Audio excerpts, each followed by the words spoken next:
Welcome to NoMoreZeroes. I just finished Far Cry 5 and it is a great game with addictive gameplay, beautiful environments, and even some good character backgrounds on the side of the Resistance. However, the story was ultimately one of the most disappointing stories I have ever experienced in a long time, and I think a large part of that was because the PR set up anticipation hinting at least a little bit of social commentary. But in the end, the game was too afraid to address any real-world issues, and as a result, the story had nothing to say and lacked meaning. I think that it is a huge missed opportunity and contributed greatly to the lack of depth in the story. It isn't as if they needed to espouse liberal values for it to be meaningful. We're fighting a cult that's killing innocent people. There are plenty of bipartisan issues that everyone can agree on that they could have tackled in an intellectual manner. There's also the issue of how games with weak stories like Far Cry 5 could impact how video games can be taken seriously as a medium of storytelling and art, but I'll address that in a different video. It might also be because the main antagonist's motivations and personality were not compelling or relatable, and as such, could not reach the heights of Vaas's iconic personality. Yes, the antagonists explain some traumatic events in their own lives, but they are ultimately unrelatable because instead of growing from their experiences, they let their experiences turn them into monsters worse than those who hurt them.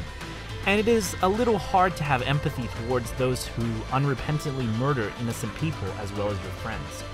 Character growth on behalf of the protagonist was also lacking, which is fitting because just like the game, the protagonist says absolutely nothing about anything. And of course, not all games have to have meaning. Games like Just Cause, which is similar to Far Cry, can be great without a deep story because it is wacky. Because in its lightheartedness, the story does not matter as much as the gameplay.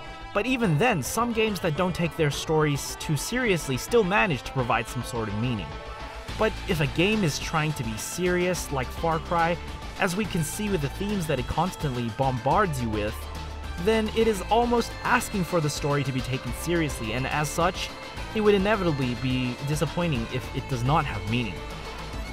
And the problem is that even if a story does not have a clear moral or meaning, we inevitably grasp at whatever meaning we can find. So in light of the lack of meaning, I thought it would be interesting to analyze what meaning could be squeezed out of the game by analyzing the endings.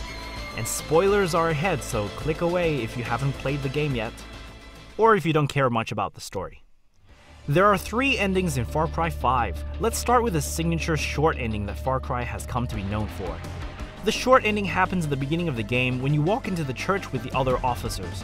You are prompted to arrest Joseph Seed. The sheriff knows the extent to which Joseph's cult is dangerous. You know because as an officer, your character would have read the file, let alone the briefing in the helicopter. When it comes time to handcuff Joseph Seed, if you refuse to do so, the sheriff will reassert his reluctance to arrest such a dangerous leader and walk you out of the church and leave the area. As a result, none of the officers get hurt, and Joseph Seed is free to continue forcibly converting, indoctrinating, and murdering the citizens of Hope County. As the hidden ending, this ending is good to leave in, but what it essentially says is that if you know danger is ahead, it is better to walk away and not get involved. Even if that danger is harming innocent people, tearing families apart, and brainwashing people to their cause, this ending essentially says, be a bystander, walk away, don't fight injustice. And as a hidden ending, this would be very good if juxtaposed against a hypothetical true ending at the very end of the game where the cult is defeated, but that isn't the case, even with 2 main endings. Ending 2 happens after you defeat John, Faith, and Jacob. Your resistance is built, and you plan to arrest Joseph despite clear evidence of serial murder. Despite the fact that you had no problem enacting capital punishment on a few thousand cult members, you go to just arrest Joseph. At this point, Joseph points out the many people you slaughtered to complete your task, completely ignoring the fact that slaughtering innocents and eliminating people who slaughter innocents to protect them is a false equivalence. The resistance you built is all mind-controlled by the Bliss, perhaps in the same way Faith manipulated Marshall Burke to shoot Virgil, or in the same way that you were manipulated to kill everyone including Eli. But here you have 2 options, to walk away or to resist. In the first of the 2 endings, you choose to walk away, but only with the officers with whom you first arrived. The resistance members now all belong to the cult, because of the Bliss, and you and your officers are given the chance to drive away safely. Essentially, you are allowed to leave if you accept to walk away and allow Joseph to continue his reign of terror, not to mention now aided by the Resistance finest soldiers. The sheriff turns on the radio in the car, activating the Pavlovian trigger that had earlier turned you into a killing machine. Except now, you are succumbing to the bliss in the car with the remaining survivors. It cuts to black, but it is insinuated that either you're killed to save the others in the car, or more likely, you've killed the others and returned to join the cult. Since you are under the influence, I think it is unlikely you would have driven out of the county and spread the bliss anywhere, or massacred anyone in a different county. What then does this ending teach us? That you should walk away, don't resist or fight injustice. But it is too late, and even if you do walk away, at this point the damage is done. So in the end, you should have walked away from the beginning.